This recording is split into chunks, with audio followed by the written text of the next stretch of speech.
Okay, now just to start finishing off your mask, you should take care of the inside first. If you're not comfortable with how the eye sockets sit on your face, take something that you can get a good cushion with and put it on the inside of the mask, just on your cheekbones, with some pretty good glue. I put these in with super glue and they're pretty much staying there. And then put the mask on again, and if you've got spots on the inside where like the resin is poking into your face or something is uncomfortable, you can take your Dremel tool and grind it down. You can also take some really rough sandpaper, like 60 or 80 grits, something like that, and sand it. Another thing you can do with those is just to glop some resin onto it to smooth it over.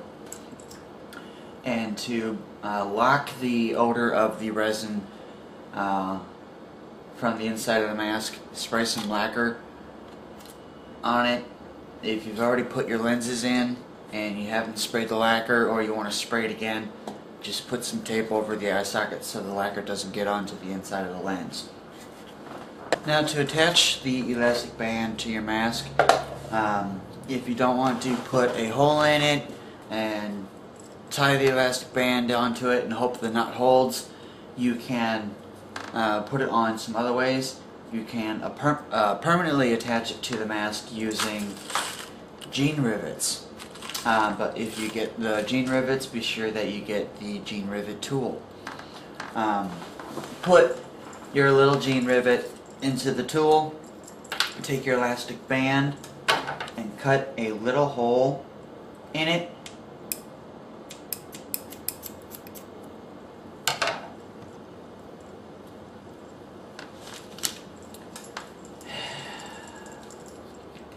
Some elastic bands are kind of thick and the little rod won't be able to go through. So just cut yourself a little hole and make sure that the little rod for the jean rivet can get through it. And then take a piece of the fiberglass cloth, put the jean rivet into the center, and make sure that the rod from one side of the jean rivet will actually go into the other side, so that you can tell it's in there and it's not going to bend when you hammer it in. Hammer it down and it's pretty much attached. And it's attached to the fiberglass cloth. And then fiberglass it to the mask. You can put it on the inside or the outside, doesn't really matter. If you want to be able to take the elastic band on and off, you can put them in with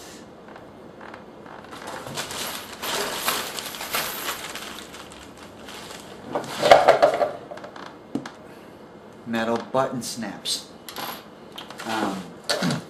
Now the metal button snaps can be attached two ways. One comes with one of these little plastic tools. Others, I like the ones that you can put on with the pliers, because you can use this for other things and you don't have to put it on an edge. Well, you kind of do, because you won't be able to get too far into it.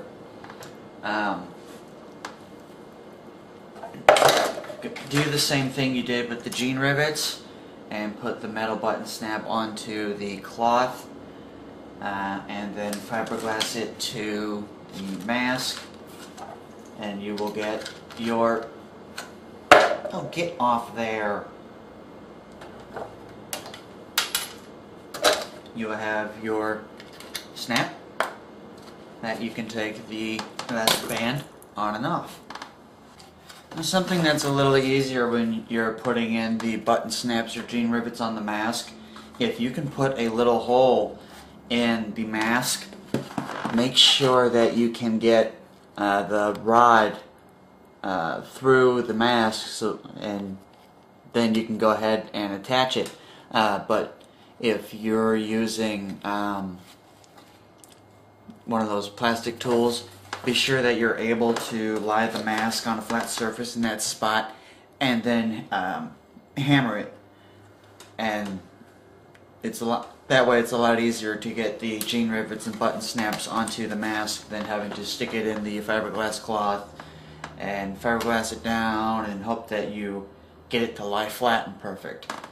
Now for the edges of the mask, if you've got like sharp edges or you've got those little strings from the cloth sticking off and it's already in the shape you want, so you don't want to carve out more of it, take your fiberglass cloth and fiberglass it around the corner or edge of the mask so that it will cover those spots.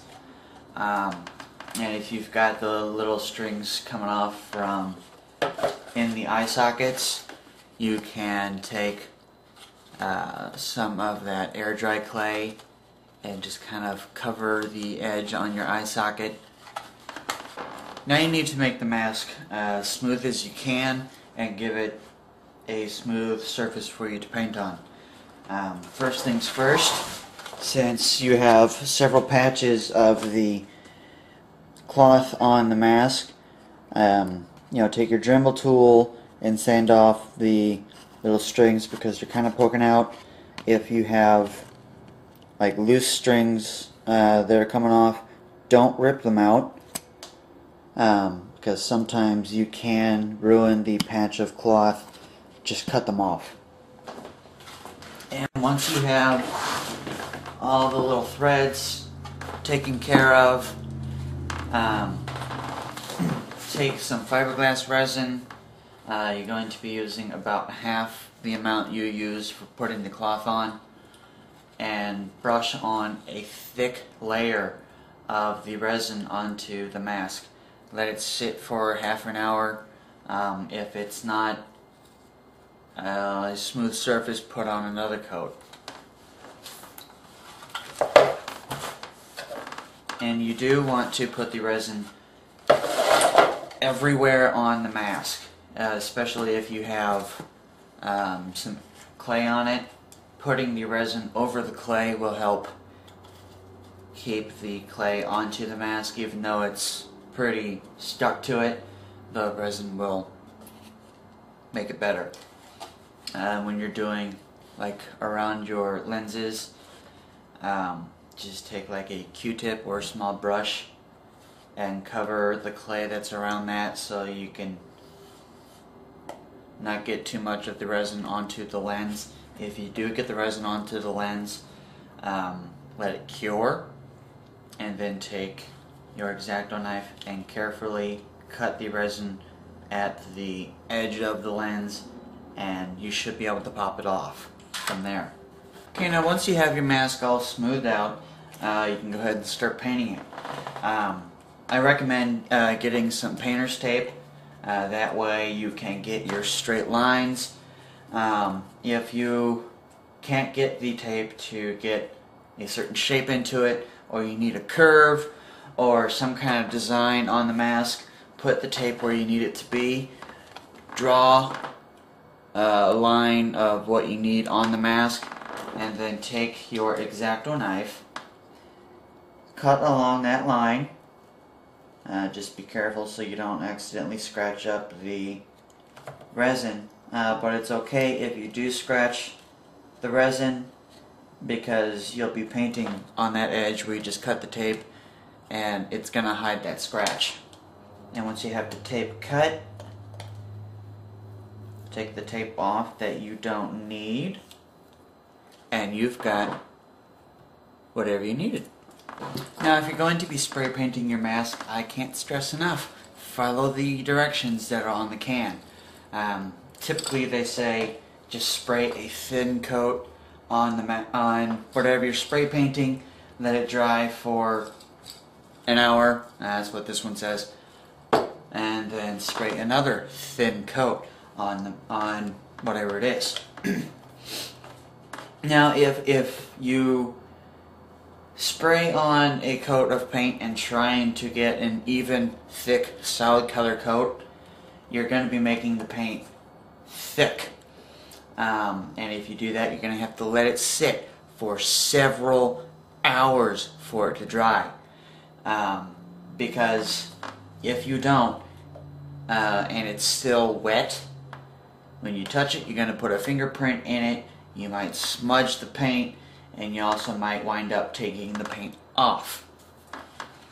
And another thing to take into consideration with the spray paints is if you're using other colors on the mask, spray something like a piece of poster board and take it to wherever you can buy paint that can sample the color and make a little can of paint that matches it. That way you don't have to respray it to fix that little spot. And if you do get different colored paint on the spray paint, don't try and scratch it off or rub it off, because you can wind up ruining the rest of it.